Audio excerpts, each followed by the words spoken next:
Olá, sou Hugo Mizukami e eu ajudo pessoas a superarem seus sofrimentos emocionais. E hoje vamos refletir sobre como a espiritualidade melhora a sua saúde emocional. A minha sugestão é que você assista o vídeo até o final, pois das várias experiências, das várias ideias e dicas, pode ser que algo faça sentido para você e você já possa colocar em prática no seu dia a dia. Lembrando que todas as segundas-feiras, às 19h19, estarei aqui transmitindo lives simultaneamente via YouTube, via Facebook e via Instagram. E a cada dia eu compartilho um conteúdo diferente. Espero te ver em todas essas lives. Então sejam todos bem-vindos. Boa noite, Ana Maria Pontual. Boa noite, Dilma Horn, boa noite.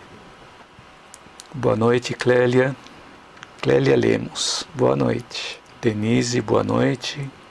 Érica de Brito, boa noite, Érica. Salete Santos, boa noite. Então nós passamos o dia com um volume muito grande de compromissos, exagerados até, e nos tiram do nosso mundo interior para outras atividades, como reuniões, encontros que na maioria das vezes são infrutíferos do ponto de vista emocional, e perdemos grandes oportunidades de realizar o trabalho nobre, um estudo edificante, momentos de pausa para nossa reflexão e também para nossa criatividade. E essa nossa necessidade de querermos estar presentes em vários lugares nos induz a estar na moda ou viver as novidades. Um exemplo disso são os celulares, que frequentemente estão lançando modelos diferentes de celulares. E cada vez mais isso incita o consumismo, porque aparece uma versão nova, com um recurso novo, que às vezes a gente quer adquirir aquele celular para ter acesso àquele novo recurso. Então são ciclos viciosos na busca de satisfação do nosso corpo, e não se busca a satisfação espiritual. E também pode acontecer se nós dormimos em excesso, comemos em excesso, bebemos em excesso ou fazemos coisas em excesso. Também nós estamos alimentando a satisfação do nosso corpo. E além disso, muitos de nós somos influenciados pelas notícias e não percebemos a nossa própria realidade. Como assim? Que às vezes nós assistimos uma notícia na TV ou na própria internet, só que se nós trouxermos para a nossa realidade, quantas pessoas nós conhecemos que fazem parte do nosso círculo de relacionamento que agem da forma como nós vemos nos noticiários? Nós podemos analisar nossa própria experiência diante das experiências exteriores, ou seja, nós vemos os noticiários e vemos de que forma que aquilo se aplica a gente ou se realmente se aplica a gente. Então, quando nós falamos de outras pessoas, quando falamos do outro, podemos falar, por exemplo, dos defeitos da outra pessoa.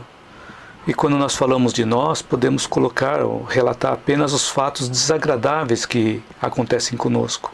Então nós estamos focando o nosso pensamento no negativo e potencializamos e intensificamos essa energia negativa em nós, nos colocando na posição de vítima, talvez até por instinto de sobrevivência. Só que essas coisas acontecem porque a nossa inteligência, o nosso lado racional, está sendo sequestrado pelo nosso lado emocional, pelo sistema límbico. E o sistema límbico, ele busca por sobrevivência, procriação e prazer. Então, deixar o nosso sistema emocional tomar conta de todas as nossas ações é como deixar as crianças decidirem o que se deve colocar na lista de compras do supermercado.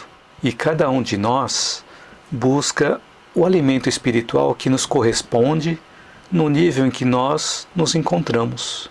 Por exemplo, uma abelha, ela suga a flor, um abutre busca pelos despojos, e nós buscamos por emoções.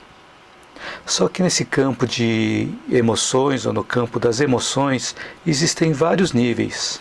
Quando nós sofremos, mas não buscamos outras fontes, senão de sofrimento e de pessimismo, nós mesmos nos aprisionamos em nuvens escuras. Alimentamos a nossa mente com esse tipo de emoção. Então, podemos encontrar pessoas que sofrem quando chove e sofrem quando não chove. Sofre quando faz sol, sofre quando não faz sol. Sofre quando faz frio e sofre quando faz calor.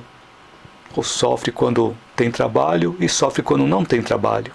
Só que tudo isso, ou se tudo isso é sofrimento, ela é construção da nossa mente. Somos nós que criamos esse sofrimento. Então os problemas não estão do lado de fora, os problemas estão dentro de nós. E às vezes nós falamos que levamos uma vida muito dura, estudamos de forma muito dura, trabalhamos de forma muito dura, fazemos tudo de forma muito dura. Mas por que levar essa vida dessa forma dura, ao invés de levar uma vida mais alegre? Ao invés de estudar de forma dura, estudar de forma alegre. Ao invés de trabalhar de uma forma dura, trabalhar de uma forma mais amorosa. Então podemos fazer as coisas de forma mais leve, de forma mais suave. Um exemplo disso é quando nós estamos estressados e ansiosos, o nosso cérebro e o nosso corpo não funcionam da melhor maneira que deveriam funcionar. Só que quando nós estamos passando por um estado de experiência mais agradável, com a mente mais serena, o nosso cérebro e o nosso corpo não funcionam da melhor maneira possível. Então tudo isso ele é baseado na forma de como nós lidamos com o ambiente, como nós lidamos com as coisas que acontecem à nossa volta. Então o que realmente nós desejamos para nós? Uma saúde emocional? Ou estamos buscando estresse e ansiedade? E tem até algumas pessoas mais irônicas que buscam o sarcasmo como fonte de alimento para suas emoções. E tem alguns tipos de temperamentos mais doentios que absorvem tóxicos mentais, e tem quem prefere nutrir tristeza, isolamento, revolta, conflitos, aflições. Só que aí, nesse caso, essas pessoas estão buscando mais o veneno do que o próprio remédio. Focam mais no negativo do que no positivo. É como colocar mais lenha na fogueira. Só que esse tipo de alimento não nos satisfaz. E também não satisfaz o nosso corpo, porque eles têm um alcance limitado. E nós somos agentes promotores da paz ou estamos sendo agentes promotores do caos e da doença? Que eu vou dar um exemplo de um jogador de futebol norte-irlandês chamado George Best. Essa informação nós encontramos até no Wikipedia. Então ele foi um jogador de futebol muito famoso lá na Irlanda e também na Inglaterra. Ele teve sucesso dos seus 17 anos até os 26 anos de idade. E ele disse uma frase interessante, ele falou assim: se eu quisesse, eu seria melhor que o Pelé. Só que aos 37 anos ele se sentia frustrado porque não conseguia mais ter a mesma performance que tinha antes. E foi um dos grandes jogadores da história do futebol que nunca jogou uma Copa do Mundo. Que em 2002 ele fez um transplante do fígado que foi destruído pela cirrose. Só que ele voltou a beber no ano seguinte. Com a fama dele, ele tinha carros esportivos, saía com celebridades, modelos, vivia na boemia e nos excessos. Então por isso que em 2002 ele teve que fazer esse transplante do fígado que foi destruído pela cirrose. Então ele conseguiu fazer o transplante do fígado, mas no ano seguinte ele voltou a beber de novo. Em 2005 ele foi internado às pressas no hospital com problemas nos rins. E ele passou seus últimos dias lá no hospital, ao lado da família e de um amigo. E aos pés da cama, lá no hospital, tinha uma carta desejando o melhor para ele, com a seguinte assinatura: do segundo melhor jogador de todos os tempos, Pelé. E aí, Best, esse jogador de futebol Best, ele disse que aquele foi o último brinde da vida dele. Só que ainda no dia 20 de novembro, ele fez seu último gesto de nobreza. Ele se deixou fotografar naquele estado lamentável no quarto de hospital. E ele disse assim: não morra como eu. Ou seja, não viva como eu vivi. Então ele morreu com 59 anos de idade. Então o problema não é a morte em si, e sim a maneira como se viveu a vida. Então, quando nós nos entediamos de tudo isso e vendo que esses tipos de alimentos não satisfazem ao nosso metafísico ou à nossa alma, nós ficamos inquietos, incomodados e buscamos o alimento da luz, da sabedoria, para aprender a semear o bem. Então, há casos onde as pessoas chegam no final da vida e despertam para os verdadeiros valores da vida. E o mesmo ocorre também com pessoas que passam por problemas graves de saúde, despertam para esses valores da vida e, quando conseguem superar esses problemas de saúde, modificam completamente seu modo de viver, se tornando pessoas mais altruístas, mais preocupadas com o outro. Mas quando a vida está sendo realizada em função do nosso corpo, quanto mais rica e mais velha for a pessoa, começa a fazer coisas cada vez mais extravagantes, mais desesperadas, tentando fazer o corpo abranger tudo. Só que aí nós vamos sofrer porque estaremos vivendo uma vida incompleta, porque o nosso foco é material e não metafísico, não é espiritual.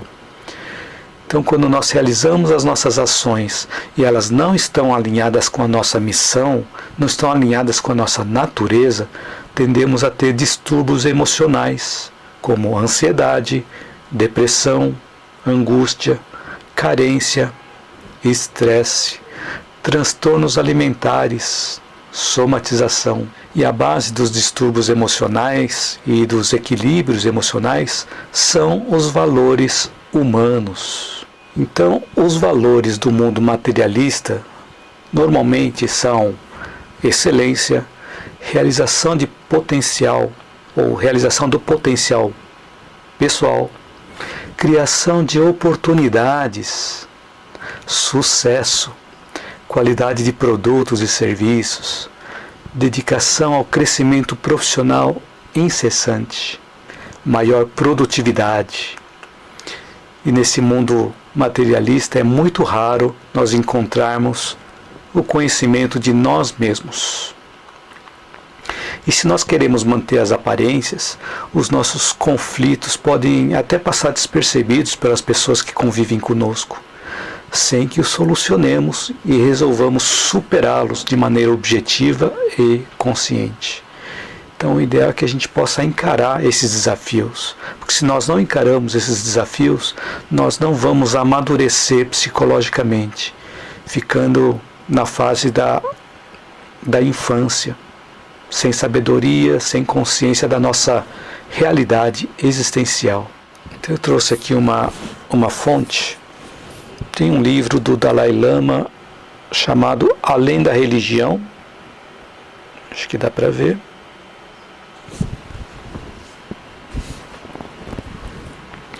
E Dalai Lama fala nesse livro que a fonte dos nossos problemas somos nós mesmos.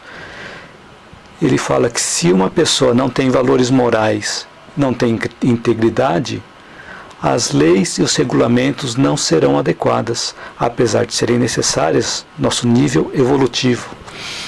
Imagine você, se não existisse nenhuma lei, será que você conseguiria imaginar como seria o nosso mundo sem as leis? Então, porque se nós tivéssemos valores morais e se todos nós fôssemos íntegros, não precisaríamos dessas leis. Então, enquanto as prioridades forem os valores materiais, a injustiça, a corrupção, a desigualdade, a intolerância e a ganância vão continuar, porque eles são resultados externos provocados por nós não possuirmos valores internos muito bem definidos. Então existem alguns valores tradicionais no Oriente que também esses valores são a base de várias religiões ou de todas as religiões. E elas são compaixão, humildade, gratidão, dedicação à família, dedicação aos fundamentos do ser humano. E esses valores estão sintonizados com as forças básicas do universo. Ou seja, todos esses valores que são tradicionais lá no Oriente e também são a base das religiões, esses valores estão sintonizados com o alto, sintonizados com o universo, sintonizados com Deus. quando realizamos com base nesses valores, nós temos sincronicidade com Deus e as coisas começam a dar certo. Usando esses conceitos, quando nós realizamos algo, nós servimos a nós mesmos, nós servimos as pessoas que se relacionam conosco, nós servimos a empresa a qual nós trabalhamos, ou a sociedade a qual nós fazemos parte. Então, quem de nós não prefere receber amor ao invés de ódio, ou generosidade ao invés de avareza, ou tolerância, respeito e perdão ao invés de intolerância, desrespeito e ressentimento? Então, todas as religiões do mundo enfatizam o amor, a compaixão, a tolerância e o perdão, que são as bases para promover os nossos valores internos. Isso tem tudo a ver com faça aos outros o que você gostaria que fizessem com você. Isso nós já sabemos. E como disse Beto Guedes, naquela música Sol de Primavera, a lição sabemos de cor, só nos resta aprender. A nossa autorrealização é um processo muito lento de despertamento, de desenvolvimento e amadurecimento psicológico. E as nossas potencialidades interiores que estavam adormecidas, gradualmente eles vão sendo despertados. E para que nós possamos buscar essa nossa individuação ou a nossa identidade, a nossa verdadeira identidade, é necessário que nós nos libertemos das amarras, dos vínculos sociais exagerados. O que são esses vínculos sociais exagerados?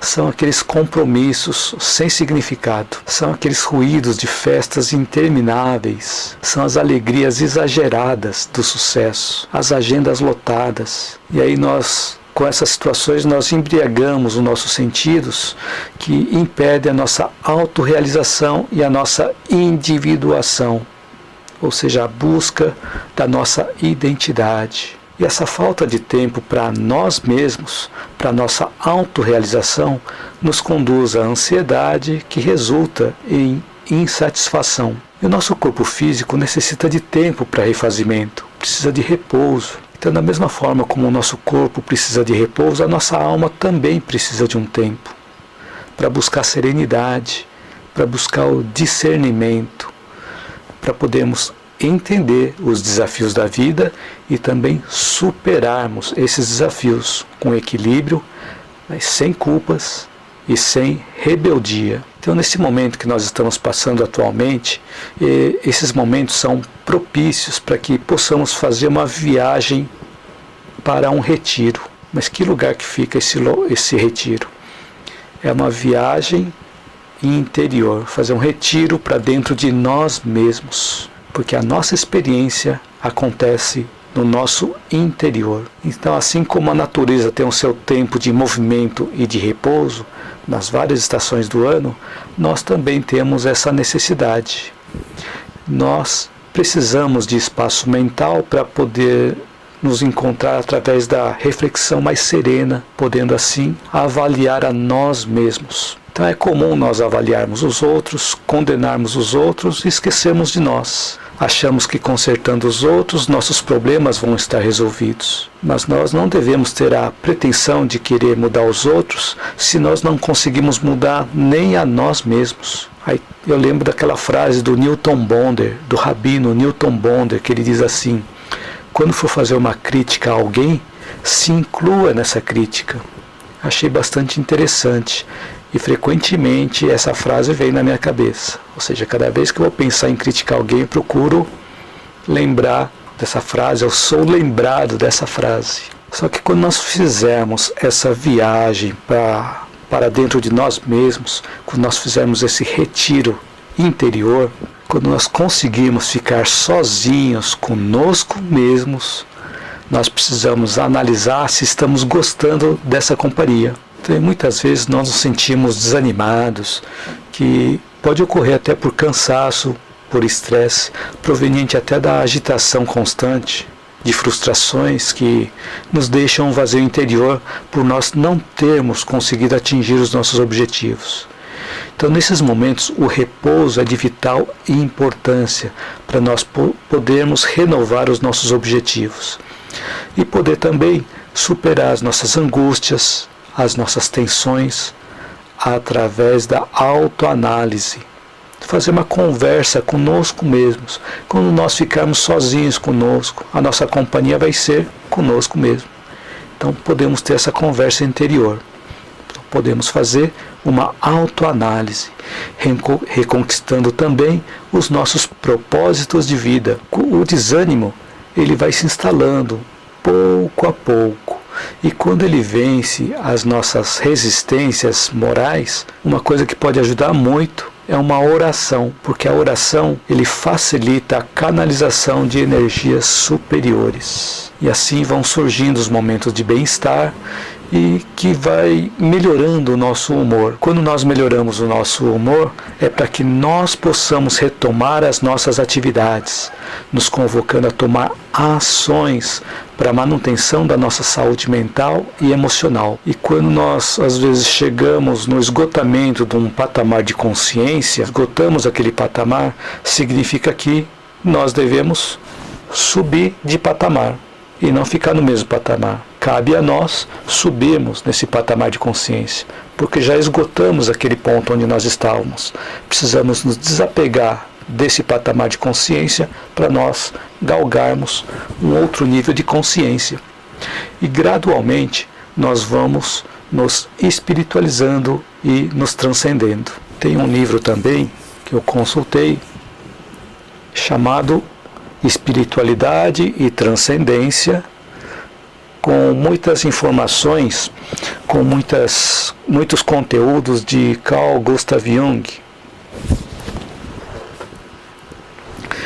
E ele explica que espiritualidade, ele significa cheio de espírito, inspirado, animado. E o oposto de espiritualidade é rigidez, resistência a mudanças e inovações. E essa resistência é motivada pelo medo. E esse medo vem de onde? Esse medo vem dos dogmas. Então, o que são os dogmas? Então, dogma é um artigo de fé indiscutível.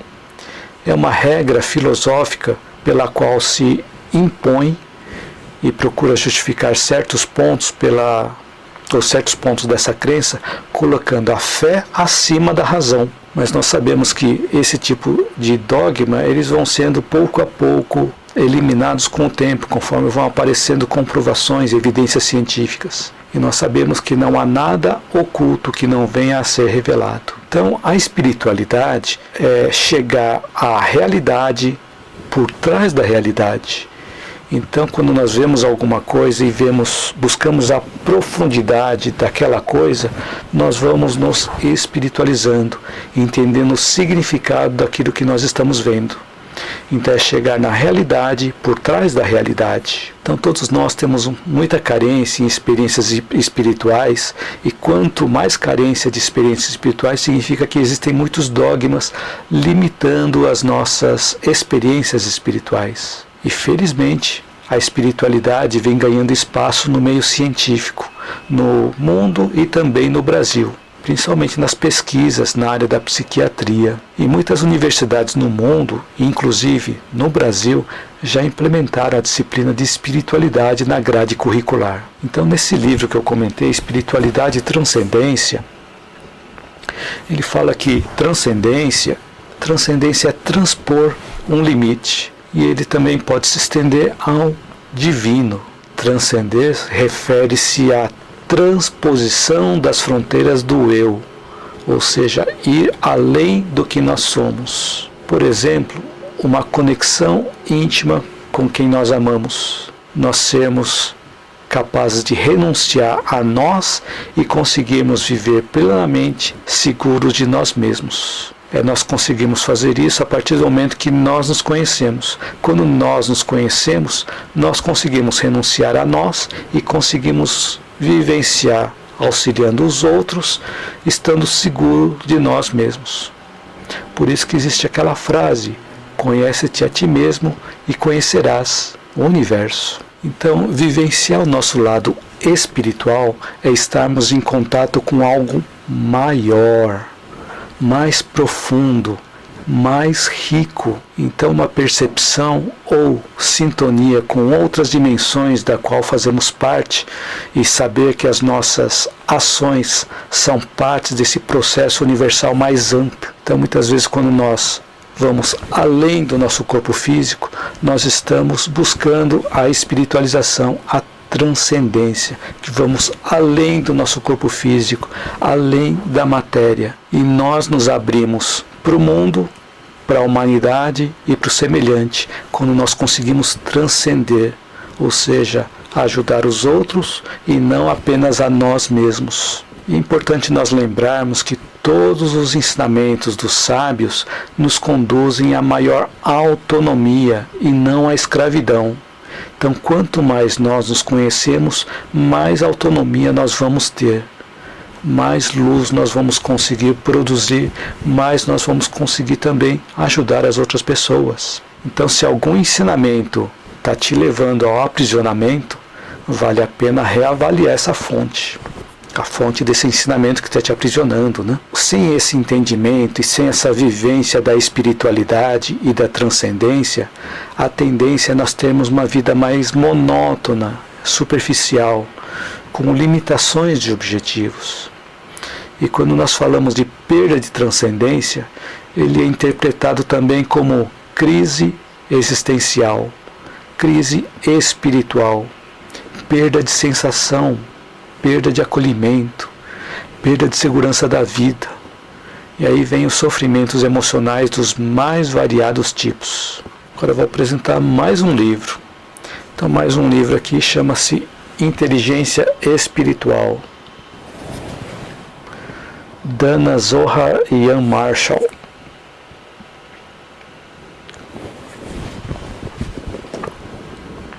Nesse livro ele conta o caso de um executivo, o que ele chama de Anders, é um nome fictício. Esse executivo estava na faixa de uns 30 anos de idade, trabalha em uma empresa global com matriz localizada lá na Suécia. E ele diz assim: eu tenho dinheiro, tenho saúde, tenho uma família maravilhosa, tenho uma posição importante na comunidade e eu acho que eu tenho poder. Mas não tenho certeza do que eu estou fazendo com a minha vida, fazendo o que eu faço. Ele se dizia estar muito preocupado com a situação mundial, com o meio ambiente e com a desagregação das pessoas, com a separatividade das pessoas. E ele mesmo descreveu que essa inquietação era um problema espiritual. Descreveu a si mesmo como passando por uma crise espiritual. Então, olha só que interessante, ele tinha tudo, ou quase tudo, né? Então, do ponto de vista material, ele tinha tudo. Ele tinha dinheiro, saúde, família maravilhosa, uma boa posição na empresa, boa posição na comunidade, mas sentia que faltava algo. Então, ele mesmo disse que estava passando por uma crise espiritual. Então, quando nós buscamos um sentido, nós começamos a fazer exatamente essas perguntas. O que significa a minha vida? O que significa essa empresa que eu fundei, essa empresa que eu trabalho? Por que eu estou estudando? E o que esse diploma significa para mim? E por que eu vou me comprometer com uma coisa, ou comprometer com uma pessoa, ou com qualquer outra coisa? Resumindo, por que eu estou fazendo o que eu estou fazendo? Então, uma coisa interessante que, independente do que nós estivermos fazendo, nós podemos atuar de uma forma diferente. Então, quando nós exercitamos uma profissão honestamente, embora exista esse regime de retribuição, nós estamos cumprindo o nosso dever. Então, quando nós exercemos a nossa profissão honestamente, nós estamos cumprindo o nosso dever. E quando realizamos um ato de abnegação, que é um sacrifício voluntário, motivado pelo nosso desprendimento e também pela nossa renúncia em favor da felicidade alheia, nós engrandecemos o espírito. Então, uma coisa é nós realizarmos o nosso dever, a outra coisa é a abnegação. Então, como as duas coisas estão relacionadas? é que a abnegação, ela começa onde termina o dever. Então, se nós fizermos tudo o que nós tínhamos que fazer, cumprimos o nosso dever, e nós estamos também, além disso, realizando algo de forma abnegada, de forma desprendida, nós estamos tendo uma repercussão maior, estamos possibilitando uma repercussão maior, além de nós, além do nosso lado físico, além do eu. Nós estamos indo para o campo da humanidade. E quando nós realizamos algo com abnegação, nós estamos cumprindo o nosso papel como seres humanos, ou como seres verdadeiramente humanos. Então, pela fidelidade no cumprimento das nossas obrigações, nós melhoramos a nós mesmos. E pela abnegação, nós aprimoramos a nossa vida e aprimoramos também o mundo à nossa volta. Então, tinha uma época da minha vida que eu era bem mais jovem e eu participei de grupos que costumavam fazer trilhas, caminhadas. E algumas delas aconteciam dentro de cavernas totalmente escuras, com terrenos muitas vezes bem íngremes, com muitas pedras. E cada um de nós tínhamos que levar uma lanterna de mão. Naquela época nós não tínhamos ainda a lanterna de cabeça. E uma vez eu não acendi a minha lanterna. A caverna totalmente escura, nós estávamos num grupo de pessoas, e eu resolvi não acender a minha lanterna para tentar desocupar uma mão, porque eu estava carregando uma máquina fotográfica. Japonês, né? Japonês carrega máquina fotográfica lá também.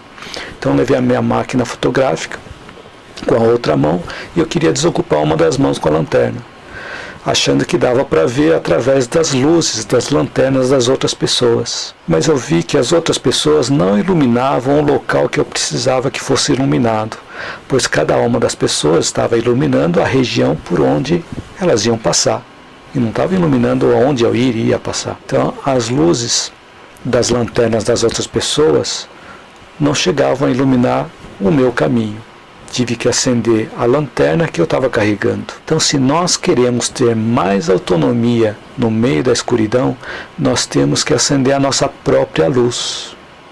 Sem a nossa luz, nós não conseguiremos somar a luz emitidas pelos outros companheiros, e muito menos auxiliar alguém. Então é até possível seguir valendo das luzes dos outros, mas sem uma claridade que seja nossa, podemos sofrer várias quedas. E além disso, as outras pessoas podem se afastar de nós, onde nós ficaremos em total escuridão. Então nós devemos agradecer a todos aqueles que auxiliam com as suas luzes, mas nós não podemos esquecer de dar a nossa própria luz. Nós não podemos esquecer de nós produzirmos a nossa própria luz. E esse processo é um processo lento, é um processo gradual. Então, como que a espiritualidade pode melhorar a saúde emocional? Por exemplo, a gente pode começar realizando uma boa ação por dia, até que aquilo se torne um hábito. E quando aquilo se tornar um hábito, nós podemos intensificar essas boas ações, aumentar a quantidade das boas ações. E se você estiver sozinho ou sozinha, você pode, por exemplo, postar uma mensagem boa, edificante na internet, ou mesmo no WhatsApp, que possa ajudar alguém. E assim nós vamos encontrando os nossos propósitos de vida e vamos nos espiritualizando, resultando na melhoria da nossa saúde emocional. Então, como que essa espiritualidade pode melhorar a nossa saúde emocional? Então, nos vários pontos desse vídeo, eles foram voltados para responder essa pergunta, explicando o que é a espiritualidade e como que ela atua na nossa vida. E vale a pena até assistir outras vezes, pois tem muita informação útil que pode ter passado despercebido. E no meio das várias informações pode ser que você tenha se identificado com algo que possa refletir, que você possa refletir e aplicar na sua vida. E nós podemos complementar também com uma frase de Emerson. Ele disse que o objetivo da vida não é ser feliz. O objetivo da vida é ser útil, ser honrado, compassivo, fazendo com que a nossa vida, bem vivida, faça alguma diferença na vida de alguém. Então isso é espiritualidade, é transcendência, fazermos diferença na vida de alguém e não ficarmos focados apenas em nós mesmos, nos nossos problemas, nas nossas dificuldades. Conforme nós vamos ajudando as outras pessoas, gradativamente nós vamos ajudando a nós mesmos a resolver os nossos problemas interiores. E conforme nós vamos realizando ações pensando no bem da coletividade e não apenas em nós mesmos, nós nos espiritualizamos e nós nos transcendemos cada vez mais. E a melhoria da nossa saúde emocional é o resultado dessas ações. Então eu espero que durante esse tempo da live eu tenha podido acrescentar algo útil na sua vida e que você possa aplicar na prática, no seu dia a dia. E você que está assistindo essa live ou a gravação, você possa escrever também um comentário, caso não tenha ainda escrito, para eu saber se esse conteúdo te ajudou e para saber se eu estou no caminho certo. E se você tiver alguma crítica, escreva também essa crítica nos comentários, para eu saber onde eu tenho que melhorar. Se você gostou desse vídeo e acha que esse conteúdo pode ajudar outras pessoas, curta, compartilhe, divulgue. E você que está assistindo no YouTube, inscreva-se no meu canal e ative o sininho para você receber as notificações das minhas próximas postagens. Gratidão a todos vocês. Espero vê-los na minha próxima live ou no meu próximo vídeo. Lembrando que todas as segundas-feiras, às 19h19, estarei transmitindo as lives simultaneamente via YouTube, Facebook e Instagram. E sempre com conteúdo novo. Espero vê-los nessas lives. Então, gratidão a todos vocês. Boa noite a todos e uma excelente semana. Ana Maria Kolenik escreveu gratidão. Gratidão a você também, Ana Maria. Cristi Ayrton escreveu muito interessante esse tema. Muito obrigado, Cristi e Ayrton. André Vieira escreveu gratidão, Hugo. Excelente conteúdo. Ótima semana para você. Obrigado, Andréia. Gratidão a você e uma ótima semana para você também. Muito obrigado. Boa noite para vocês. Tchau, tchau.